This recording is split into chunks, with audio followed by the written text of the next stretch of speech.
Good afternoon, everyone. My name is Anita La Rosa, and I'm the Institute Manager at the Melbourne Energy Institute.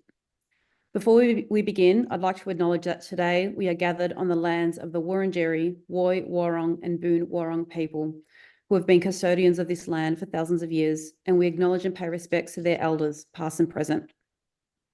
Thank you all for joining us today for the Australian Energy Market Operators Quarterly Energy Dynamics Report for Q1 2024. A couple of housekeeping rules before we start.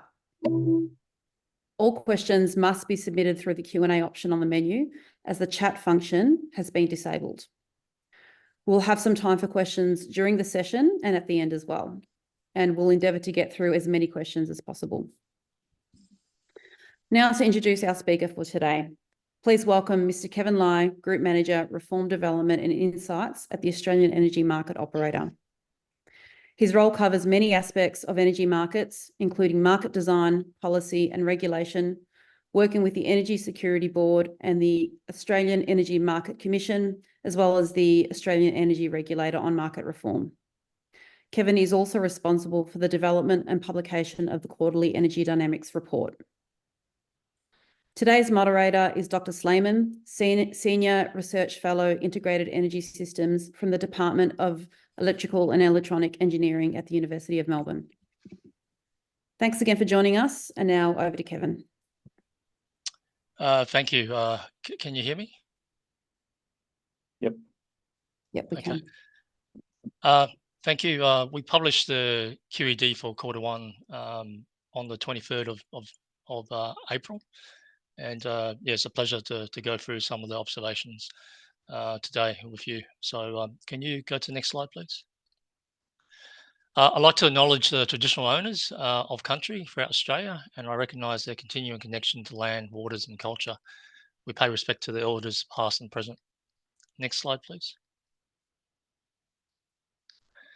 So today we'll cover a whole range of issues, NEM prices, NEM generation, the FCAS and interconnector flows, and the gas market dynamics. Next slide, please. So in terms of demand outcomes, operational demand increased across most hours of the day, except during midday periods when rooftop solar output was at its maximum. Operational demand was 21,552 megawatts. That's an increase of 371 megawatts, or 1.7%. And it's the highest Q1 average since 2020. Underlying demand was also up at 24,822 megawatts, and that's an increase of 2.8%. And that's an all-time high for Q1. Queensland region stood out. It had a record high underlying demand, and it was driven by around-the-clock heat due to increased temperatures in February and January. And during the overnight periods, the minimum demand temperatures were also up during those months, which added to the overall increase in demand. And we had a similar story with New South Wales, where parts of the state recorded record overnight temperatures, which helped to increase overall demand.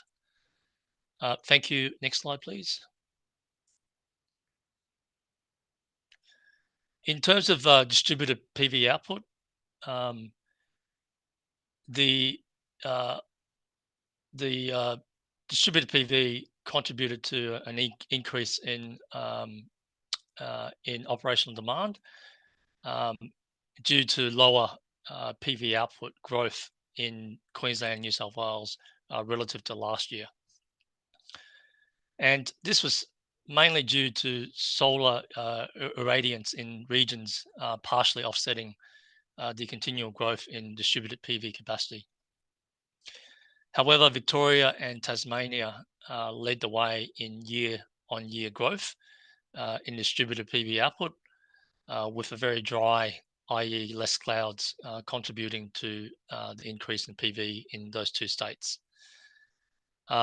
Across the NEM, however, distributed PV increased on average by 10%, reaching the second highest quarterly output at 3,270 megawatts. Next slide, please. These slides look at the demand levels, underlying demand and operational demand. So as I indicated earlier, we had high temperatures in January and February, which resulted in Queensland recording a maximum demand record of 11,005 megawatts, surpassing the previous record of 10,070 megawatts. And 11,000 megawatts was surpassed on 3 occasions, which was quite unprecedented.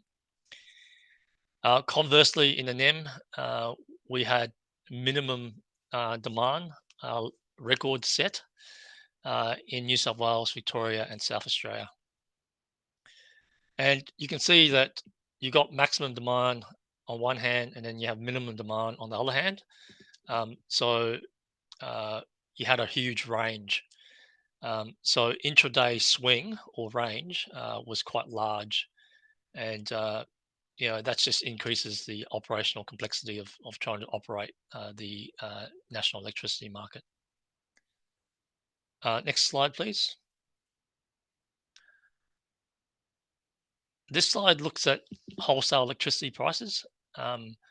So despite the heat wave conditions and extreme weather that caused price volatility, it was somewhat surprising that the NEM wholesale spot prices were down 8% at 76 megawatts per megawatt hour compared to Q1 2023.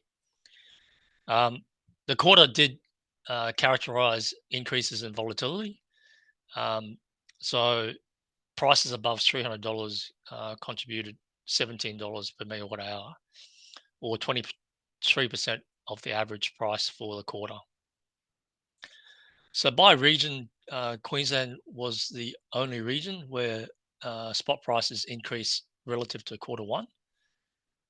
And spot prices in that region were $118 per megawatt hour. Compare that to New South Wales at 87, Tassie at 67, South Australia 55, and Victoria at $52 per megawatt hour. It's interesting to note that the storm events on the 13th of February, which caused a loss of transmission lines in Victoria and generation outages, contributed about $15 per megawatt hour to Victoria's average spot price outcome.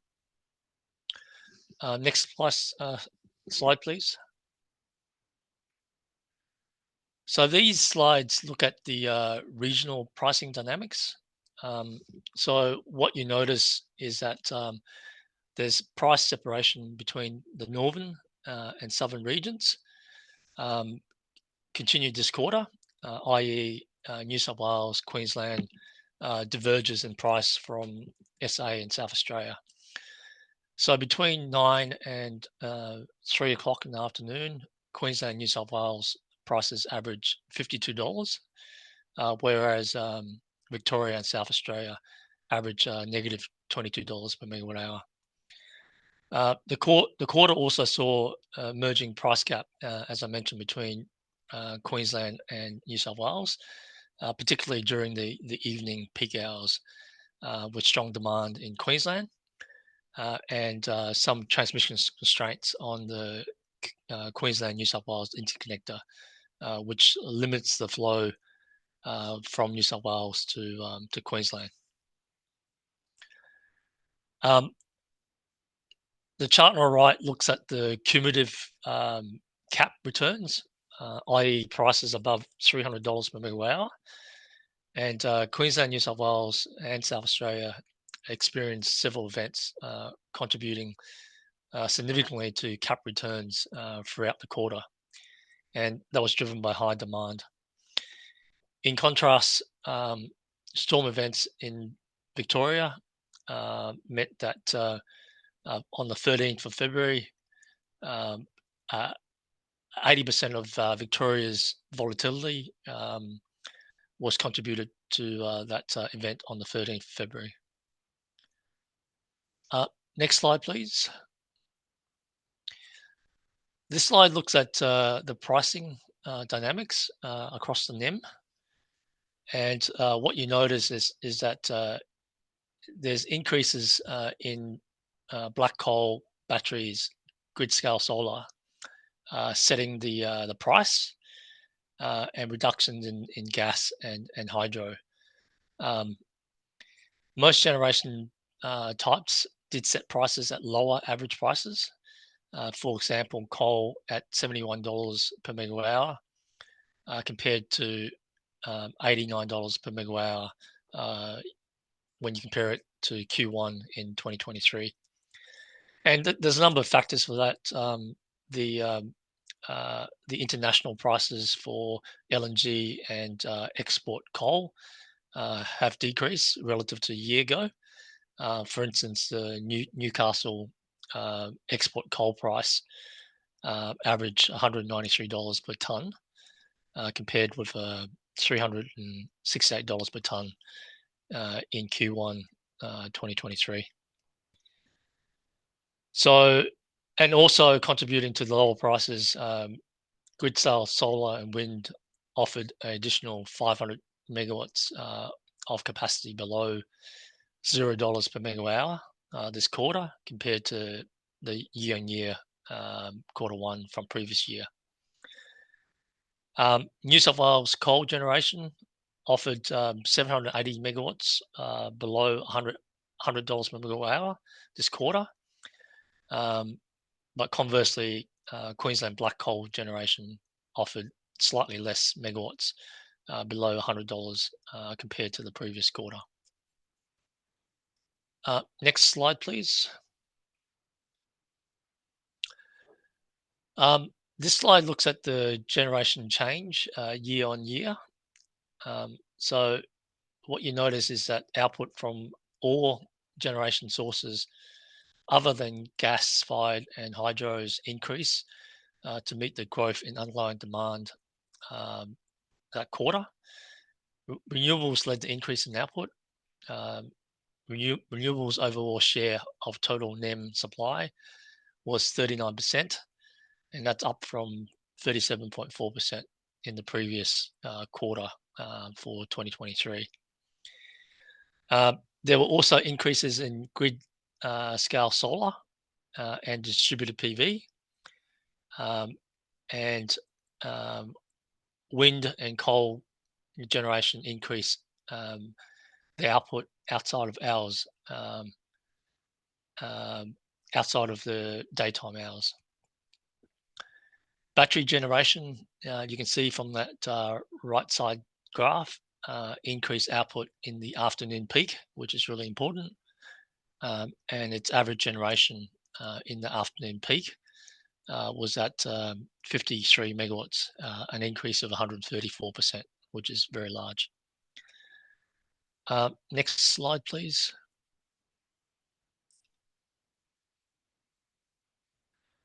So these next couple of slides look at black coal and gas-fired generation. So as I mentioned before, there were reductions in black coal outages, so which meant that there was increased New South Wales availability, even though you had the retirement of Liddell in April 2023. But Queensland saw reductions in available capacity due to Queensland saw increases in availability due to reductions in outages, resulting in a 280 megawatt increase in availability. So what's interesting is that black coal generation offered lower price generation this quarter compared to the previous year. So they offered 290 megawatts of additional generation below $100 compared to the previous year. Conversely, Queensland was slightly higher pricing, and basically as a result, their availability was slightly lower compared to previous years.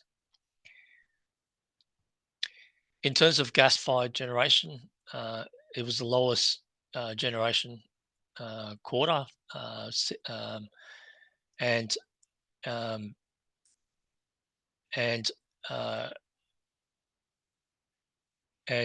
this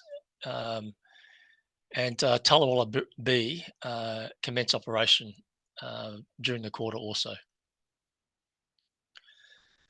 Brown coal generation was very similar compared to a year ago, and there was increased availability of about 95 megawatts.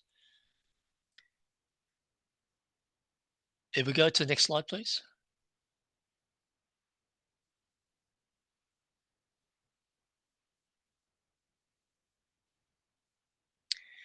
In terms of wind and solar output, grid scale solar did increase in output at 18%, which is a new record at 2,164 megawatts. And that was driven by new commissioning facilities in New South Wales and Queensland, as seen by that chart on the right. Wind generation increased by 5% to 2,971 megawatts. And that was also driven by new generation capacity in New South Wales and Queensland. Victoria, South Australia and Tassie experienced slightly lower wind conditions, and they did not see substantial changes in commissioning capacity. So just a little bit of a connections update. There was about 41 gigawatts of new connection inquiries progressing through the connection process, and that connection process is all the way from application to commissioning. So that's an increase of 70% compared to this time last year. Around 40% of that new connection capacity in the connection process is from New South Wales, 28% from Queensland, 23% and 23% from Victoria. Just note that those connection projects are really at an early stage in the application process. So they're either at the application or the pre-registration stages. Next slide, please.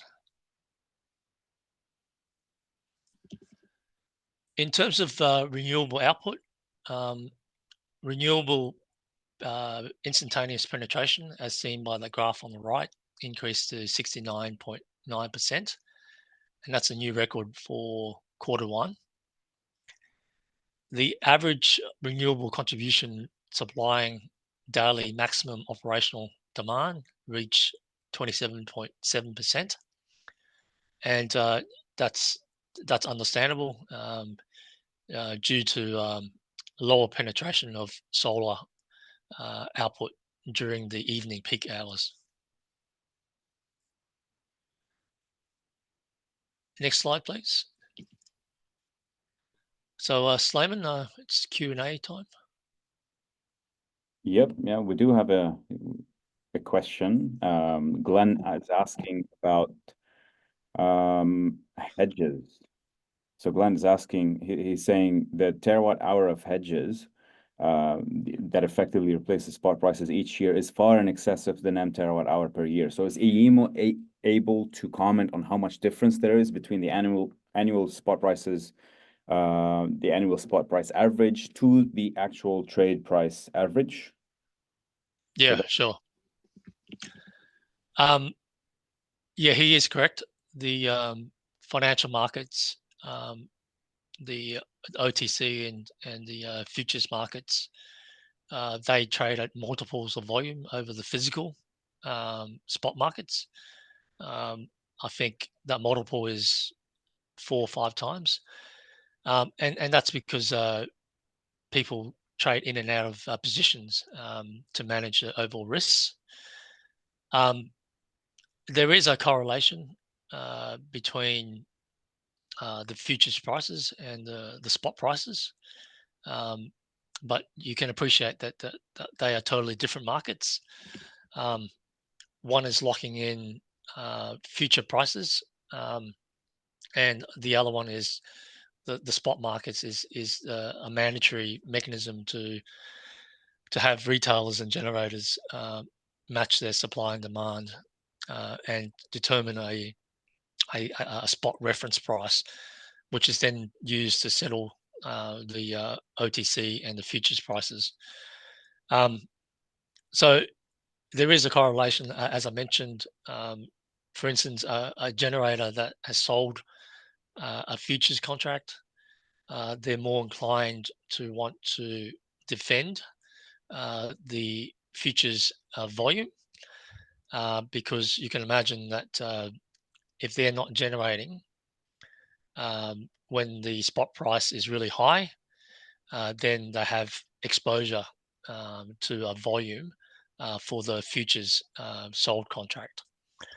So whatever futures prices were and OTC prices were for the relevant quarter does influence the spot outcomes for that quarter, but it's not a direct one-on-one correlation.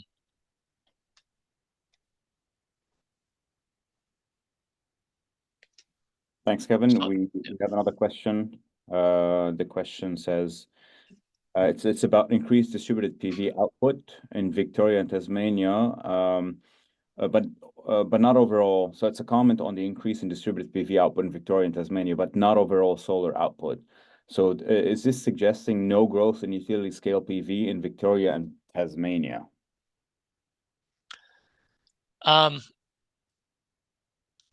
There is growth in Tasmania and Victoria, but what the observations are is when you compare this quarter to 1 year ago, there's more growth of solar output and new capacity in Queensland and New South Wales.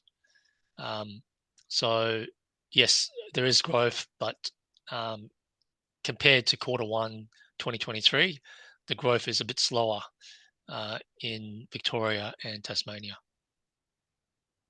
Yeah. These are all the questions for now. I will let you know if there are if other questions come in. Okay, thank you, Slayman. Can we go to the next slide, please? Okay, so we'll go through interregional transfers and sediment residues.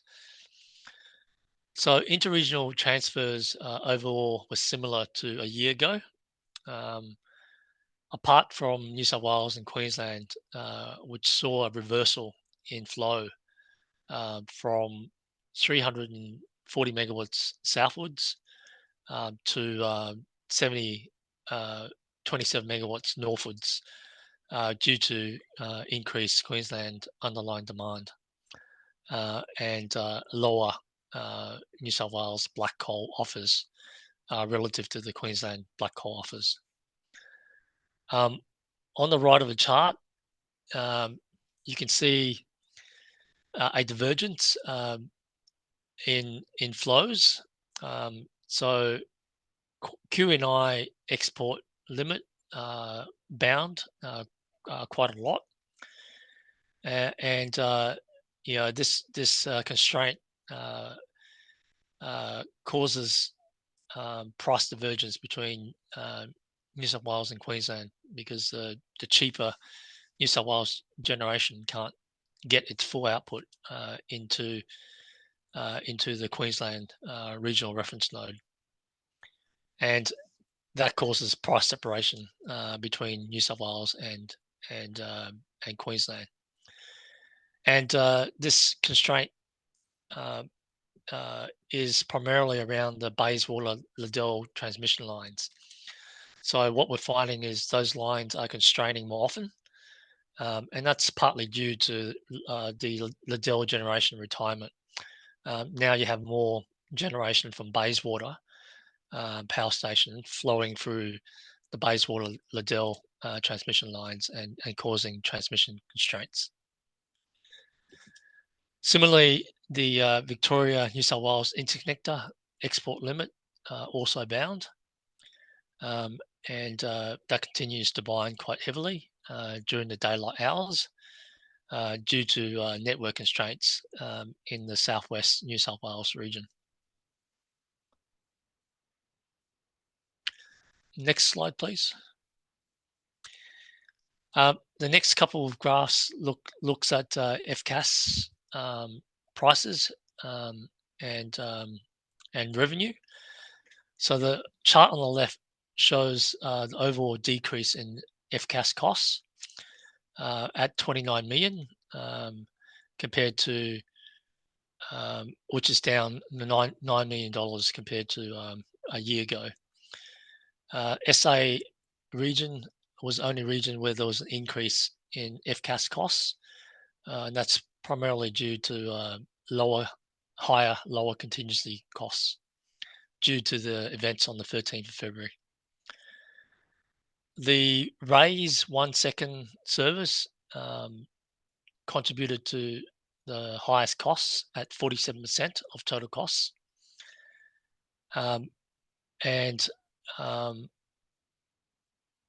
Even though there were new batteries entering these very fast frequency markets, prices still maintained quite high levels. So the chart on the right shows the batteries are very dominant in the FCAS markets. Batteries have about 57% of the market share, and that's up from 38% in Q1 2023. And batteries supply about 75% of the combined enablement for the very fast 1 second and 1 second raise and 1 second lower services. Next slide, please. So we'll look at the East Coast gas prices and demand. So East Coast gas price average $11.60 per gigajoule, and that's a reduction compared to $11.80 for Q1 2023. There was a convergence in the East Coast domestic gas price compared to the international spot LNG prices as the quarter progressed, as seen by the chart on the left. The current outlook is for prices to remain stable at the near-term levels, and those near-term levels are closely aligned with the gas market code of conduct price cap. The chart on the right shows the total East Coast demand was higher, driven by a large increase in Queensland LNG demand. So that bar chart teardrop on the right shows 44 picajoules increase in demand from LNG. And that LNG demand was primarily driven by QCL LNG compared to 1 year ago when in 23 QC LNG did experience an outage of one of their trains for 45 days. And the remaining demand is evenly distributed between AP LNG and Gladstone LNG over the quarter.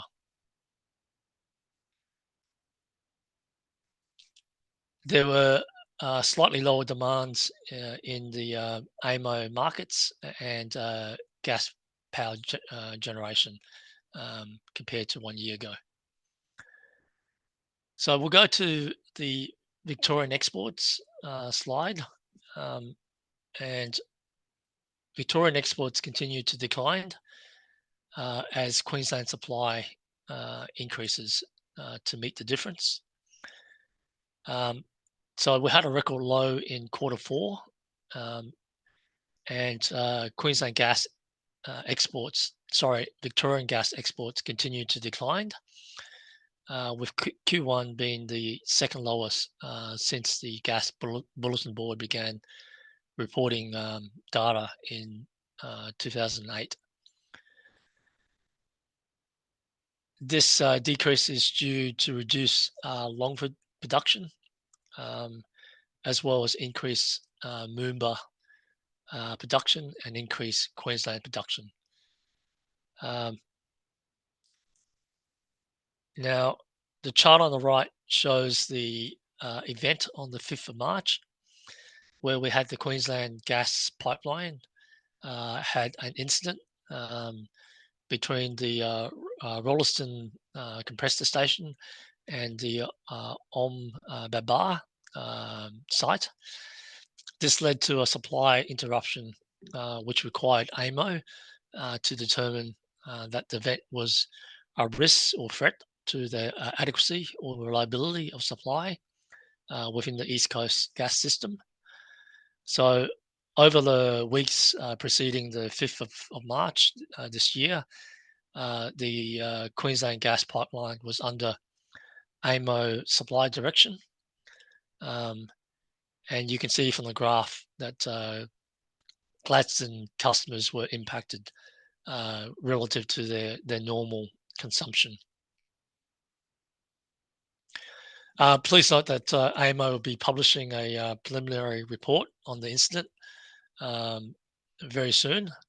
So just look out for that report. Next slide, please.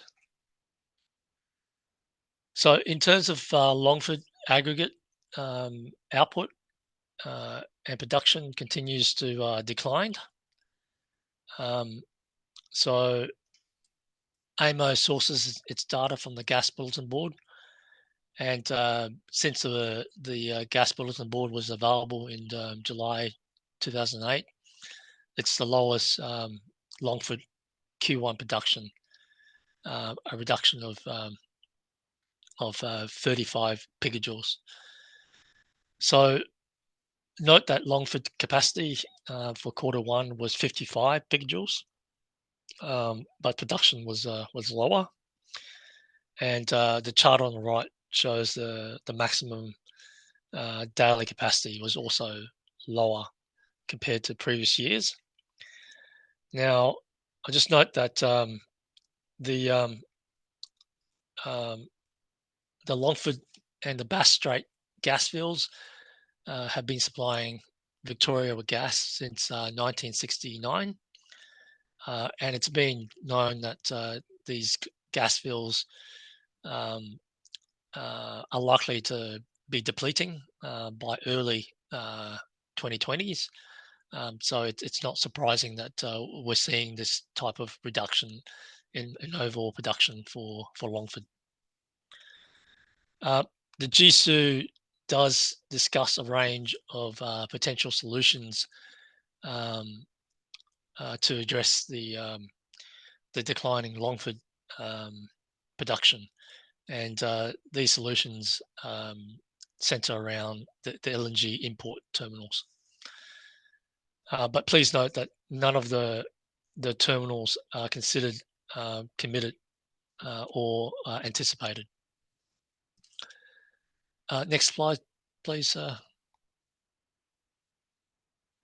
So that concludes the presentation, Slayman. So I'm happy to take any concluding questions. Thanks, Kevin. I'm actually still waiting for some questions to come in. Let's give everyone a few seconds or a minute to gather their thoughts and ask if they have any questions or clarification.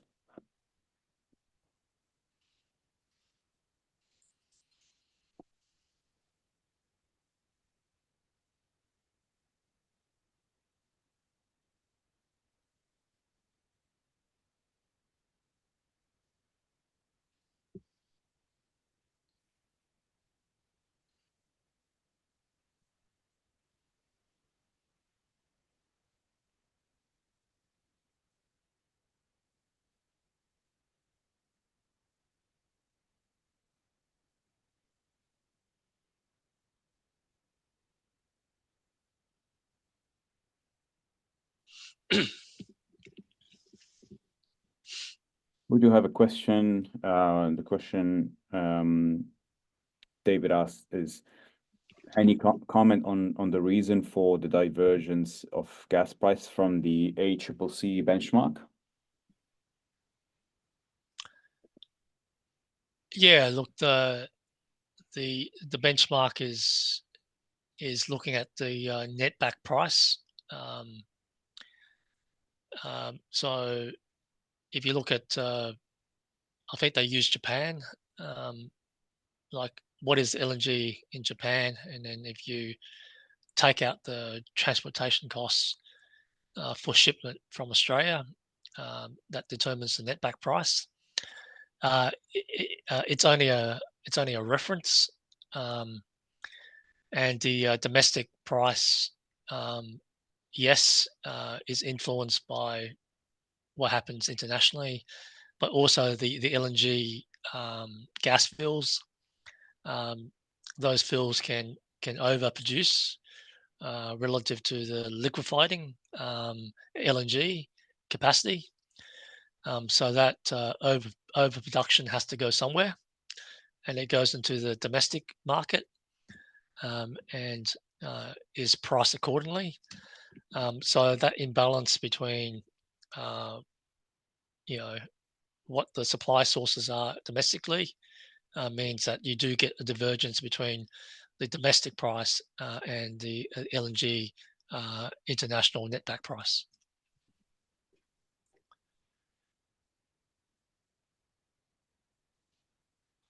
Thanks, Kevin. There's another question on F-gas. So the question is, F-gas in Tasmania appears to be trending down. Is there any material reason for that decline?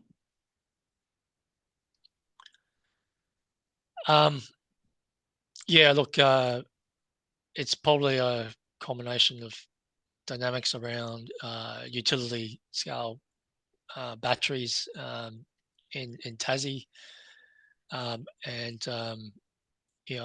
their supply offers.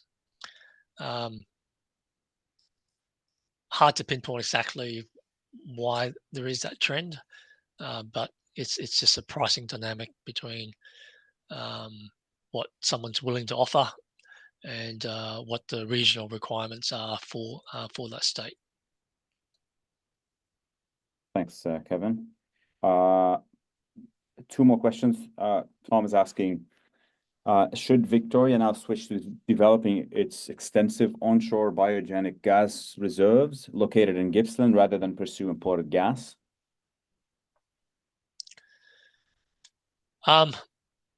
That's a really difficult policy question. So, as I understand, Victoria do have a ban on new gas fields in Victoria. So unless the Victorian government changes its policy position, it's a bit of a moot point. The only additional supply is from existing gas fields or from potential liquefied natural gas import terminals.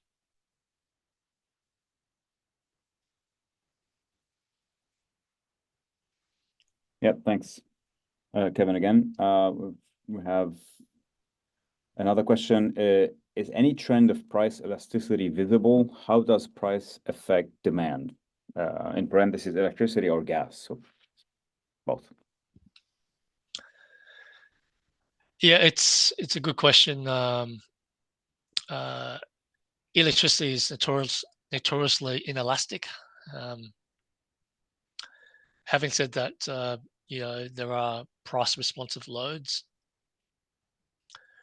and those loads are contracted by retailers or participate in mechanisms that incentivize them to curtail their consumption at high prices. So I don't have statistics to show what the elasticity of electricity is, but it's likely to becoming more elastic as consumption responds to prices. I'm not sure about gas. Gas is slightly different because gas, you can store the gas as line pack in pipelines, so you don't have that same instantaneous supply and demand requirement. So the pricing incentives for gas are slightly different to what you experience in the electricity market.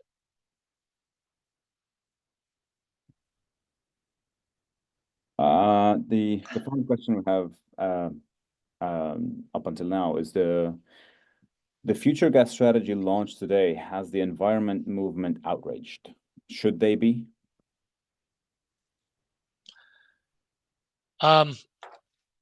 Look, I haven't had time to look at the Commonwealth's gas strategy.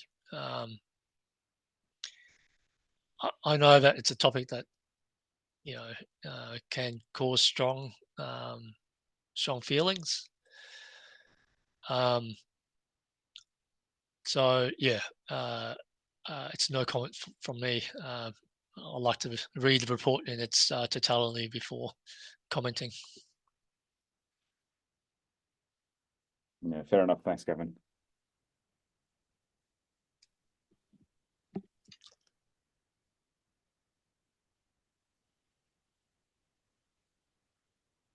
These are all the questions so far. We can wait if you want, and if anyone wants to ask. But Anita, I mean, feel free to advise otherwise.